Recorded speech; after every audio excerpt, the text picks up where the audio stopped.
This was my first ever trip on the Greek railway system, usually called OSE, although at this point the parent company OSE is separate from OSE Train, who run the trains.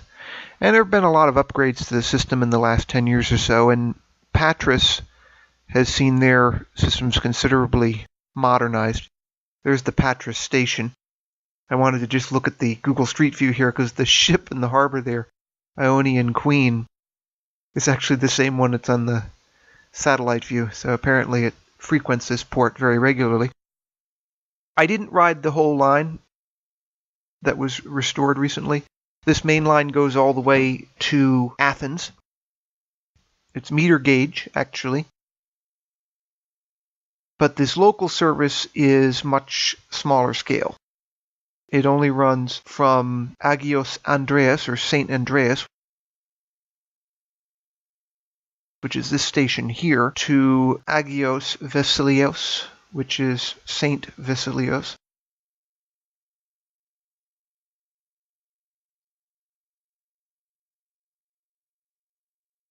I'm probably mispronouncing it somewhat. Here I'm showing how there's also a branch that runs way down south, and where it terminates is a matter of opinion, actually, because it kind of spreads out there into different branch lines. This is also meter gauge.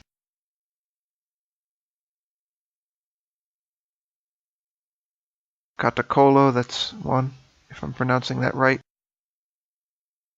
There's another line that goes down here to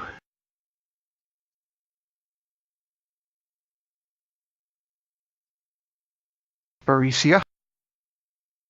Doesn't look very busy, actually. A lot of these lines have been in service sporadically, as I understand it, over the last few years as the modernization plan has gone in. But this particular set of branch lines loops around, maybe not the south coast, but the southern areas of the Peloponnese, and eventually meets the main line to Athens here at Corinth. So if you were going to take the train from Patras to Athens, you would go this route. And there's the Corinth Canal there. You would cross that whether you're on the bus or the train or whatever transport mode coming out of the Peloponnese. So jumping back to Patras, as you saw on my title screen, I only went to Kastelokampos on a local service.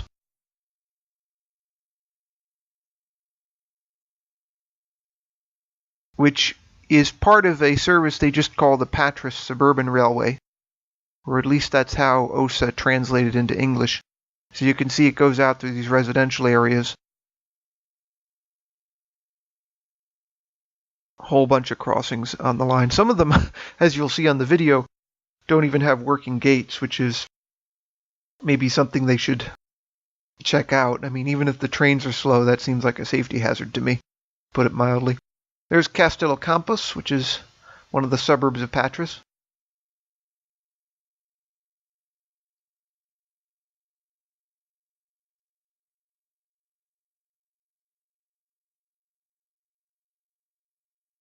This is where I got off the train. And there's the station. The station is basically a platform and a shelter. It's only a single track line at the moment, in spite of all the work that's been done. So there's no need for two platforms. Now that's a bus right there. That's not the shelter, actually. The shelter's that smaller little thing there, out of the lower left of it. And I'm going to look for the University of Patras here in the search for Google Earth. It's very close by, and the reason I am is that this is how OSE advertised the Kastelokampos station as the access station for the University of Patras. Because otherwise it would be such a minor station, it would be hard to convince anybody to use it, actually. Now there's the newly restored Patras station. This isn't the St. Andreas station, but the main one. And actually the train doubles back to St. Andreas and then comes back through Patras, or Patra. Depends on how you choose to anglicize the name. There's one of the trains. These are made by Stadler in Switzerland. You can see a steam locomotive over there, and here's the start of my video.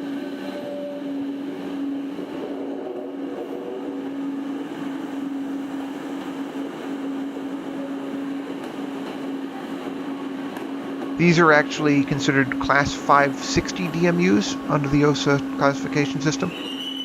They're Stadler GTWs, or GTW2s specifically, and there's usually a slash and another number depending on the consist, because they're semi-permanently coupled. So here we're going to the St. Andreas station before doubling back to Kastelokampos. They will actually let you ride the train in this manner.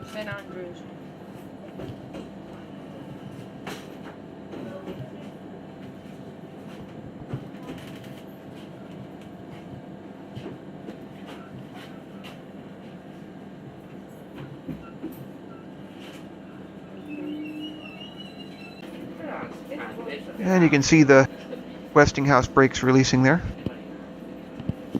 Familiar to any American anyway who's into trains. There's actually quite a lot of American equipment on the OSE system. They even have a few Alcos, of all things, although I didn't see any on this trip. And it's hard to tell by just looking at them, but those are the meter gauge tracks I mentioned earlier. This is not actually standard gauge. Here we are, negotiating the Patras station again in the other direction. There's a steam engine they have preserved there. Don't actually know a whole lot about it, actually, but it has been restored since the restoration of the station, because the first time I saw it, it was covered in graffiti and kind of decrepit. There's the bus station for Patras.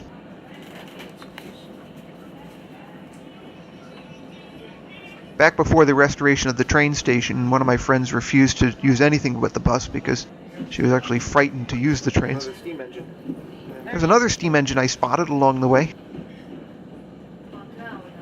which was really cool. And another 560 class there. And you can see some of the old steam infrastructure with the water tower there.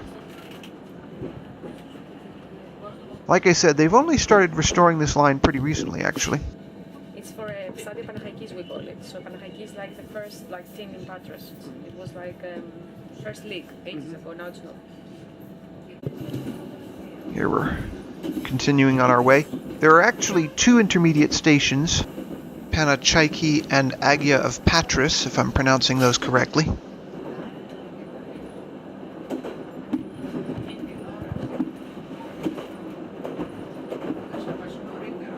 Ticket prices are typically €1.40 one way, and the return is just double that. Off-peak you can get them for €1.10.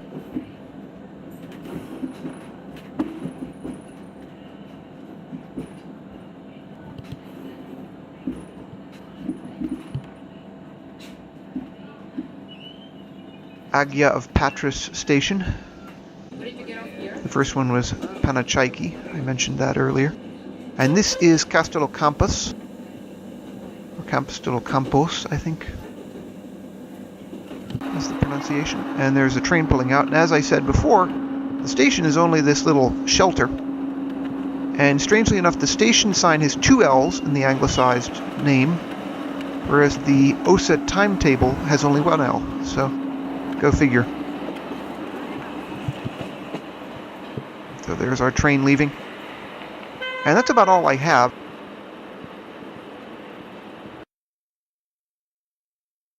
Thank you for watching.